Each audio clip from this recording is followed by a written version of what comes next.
Ne viss varbūt tiek izdarīts un ir izdarīts.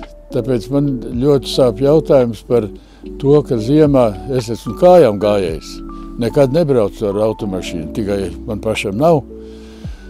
Un tad, kad es eju pa trotuāru, kurā ir arī riteņbraucējiem, tad es nekad līdz šī diena neesmu sapratis, kāpēc riteņbraucēju puses ir nobraukt ar traktoriņu notīrīt, bet tur, kur klibo gājēji un līdz sevišķi vecie cilvēki, tur iela nav notīrīta. Notīrīts ielas ir pie dzīvojumām mājām, tur, kur katrs privātīpašnieks notīra savu trotuāru, bet ielās, kur nav, kas nav piederīgs dzīvojumām mājām, viņš ir nesatīrīts. Es nedomāju, ka pilsēta nevar atļaut līdzekļus tik daudz, lai varētu tas tīrītājs nobraukt pa ielas abām pusēm.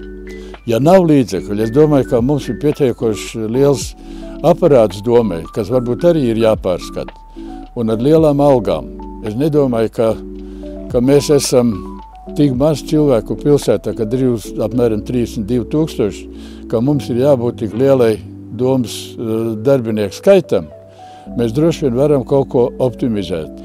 Man ļoti sāp sirds par to, ka kāda bija osta kādreiz un kāda viņa ir tagad. Es šeit nesākšu analizēt, kas ir vainīgs, bet es domāju, ka mēs visi zinām un redzam no to, kādas institūcijas darbojas un kur aizgāja nauda no ostas līdzekļiem. Šo to varbūt zina arī kā tas viss lielais eksports, naftas eksports, imports arī, kas bija, ko ievedu un mēs vedām tālāk. Tur arī viss ienāca dažādi līdzekļi pilsētai. Tas ir jāpārdomā.